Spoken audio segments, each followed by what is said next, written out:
नमस्कार दोस्तों, मैं दिगंबर कश्यप, न्यूरोथेरेपिस्ट।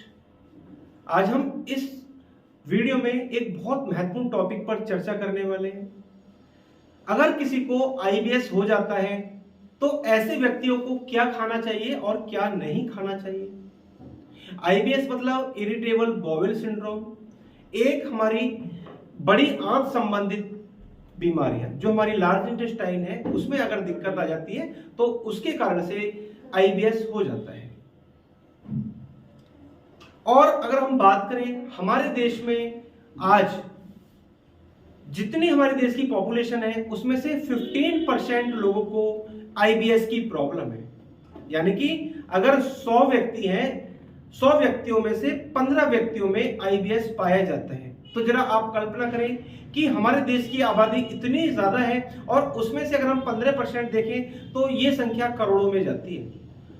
और अगर हम बात करें कि ये बीमारी पुरुषों में ज्यादा होती है या महिलाओं में ज्यादा होती है तो एक सर्वे के अनुसार यही पाया गया है कि आईबीएस की बीमारी महिलाओं में ज्यादा होती है।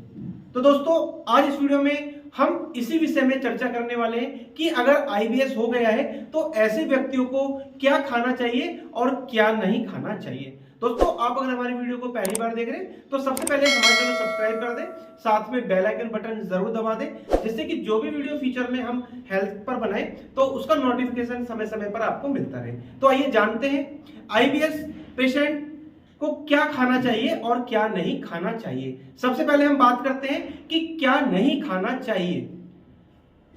सबसे पहली बात कि हमें अपनी बॉडी को खुद डायग्नोज करना आना चाहिए।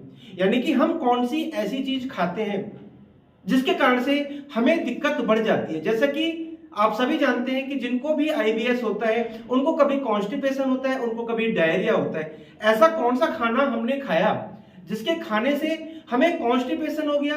ऐसा क्या हमने खाया जिसके कारण से हमको डायरिया हो गया? तो ये आपको वॉच करना है, इस विषय पर आपको विशेष ध्यान रखना है। और अगर आपने पाया कि मुझे ये खाने से दिक्कत हुई तो आपको वो स्वयं ही अवॉइड कर देनी चाहिए।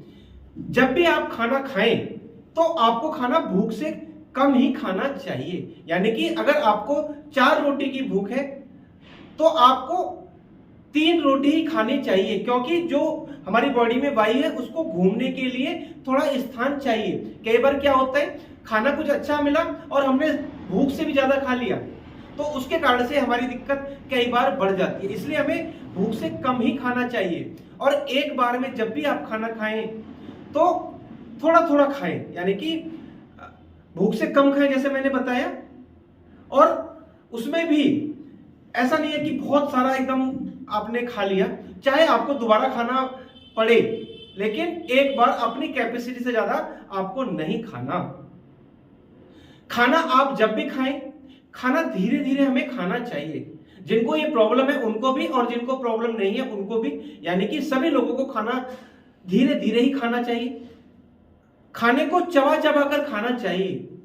जब हम खाना खाते हैं हम जल्दी से निगल लेते हैं। जब हम खाने को जल्दी से निगल लेते हैं तो जो हमारे दांतों का काम है वो हमारी आंतों को करना पड़ता है और हमारा डाइजेशन खराब हो जाता है, जिसके कारण से हमें आईबीएस जैसी दिक्कत भी हो सकती है। क्योंकि जब हम खाना चबाकर खाएंगे तो हमारे मुंह में कुछ लार ग्रंथियां होती हैं,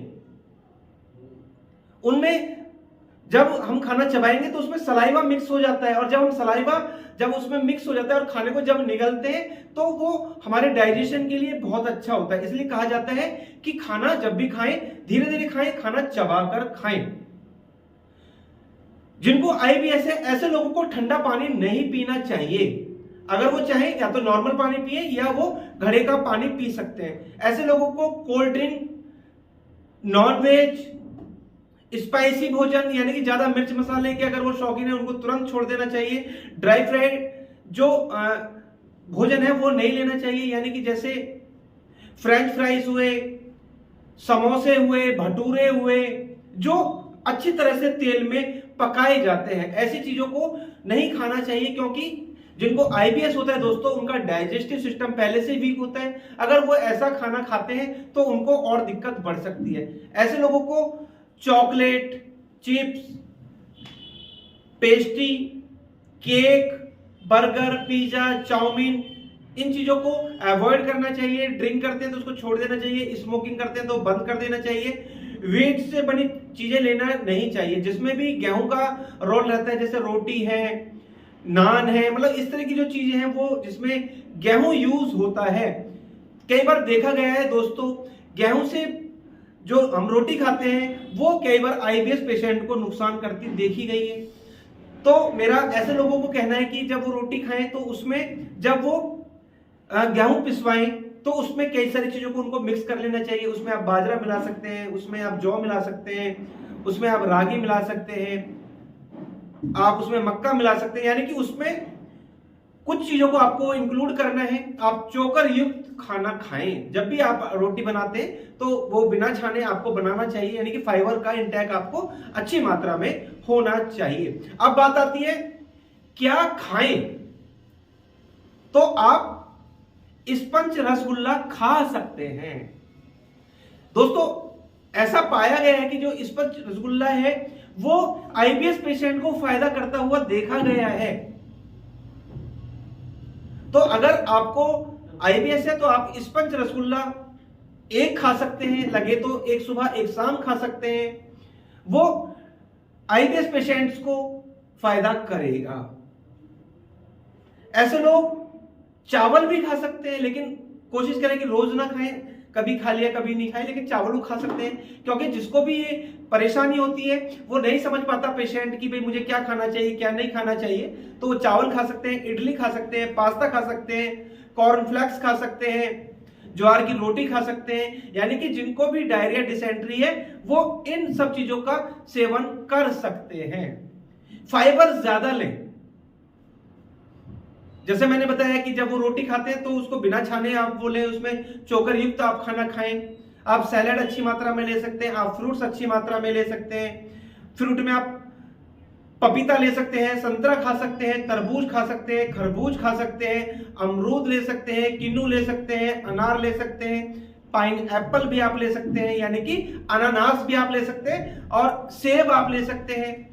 आप फलों का रस ले सकते हैं, मतलब जूस पी सकते हैं,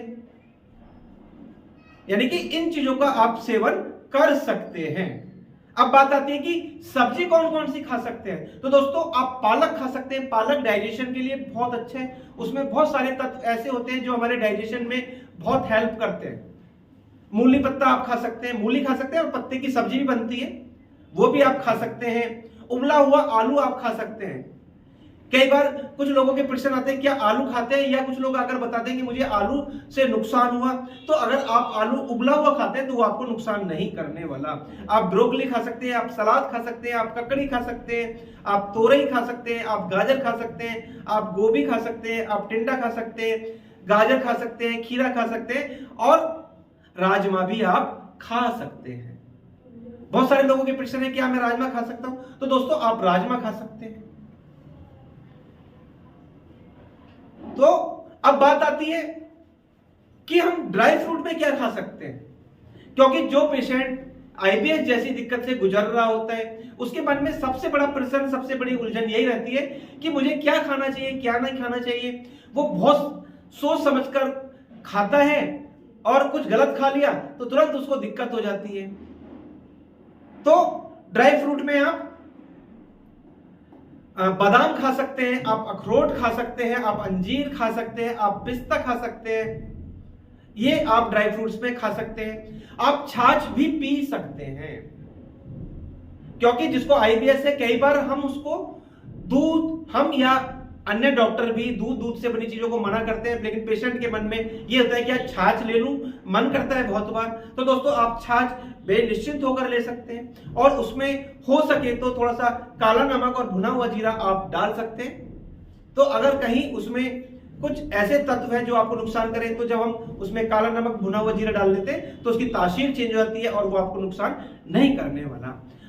पानी खूब पिए, यानी कि 10 से 12 गिलास पानी आप जरूर पिए, और एक बार में 1 गिलास से ज्यादा पानी नहीं पीना, और पानी जब भी पीना है आपको बैठकर पीना है। तो दोस्तों आज आपको इस वीडियो के माध्यम से ये अवश्य ही समझ में आ गया होगा कि आपको क्या खाना चाहिए और क्या नहीं खाना चाहिए। दोस्तों उम्मीद करता हूं वीडियो आपके लिए बहुत इंफॉर्मेटिव होने वाली है, और जो आप काफी लंबे समय से परेशान थे, निरंतर सोच रहे थे कि मुझे क्या खाना चाहिए, क्या नहीं खाना चाहिए, क्या मेरे लिए फायदा करेगा, क्या मेरे लिए नुकसान करेगा, तो आज आपको इस वीडियो के माध्यम से सब समझ में आ गया होगा और आपकी जो उलझन थी वो अवश्य ही दूर हो गई होगी। दोस्तों आप अगर हमारी वीडियो को पहली बार देख रहे हैं, हमारे चैनल को सब्सक्राइब जरूर करें, वीडियो को अधिक से अधिक शेयर करें, वीडियो को लाइक करना ना भूलें और बेल आइकन बटन जरूर दबाएं, जिससे कि जो भी वीडियो हेल्थ पर हम बनाएं उसका नोटिफिकेशन टाइम टाइम आपको मिलता रहे। बहुत बहुत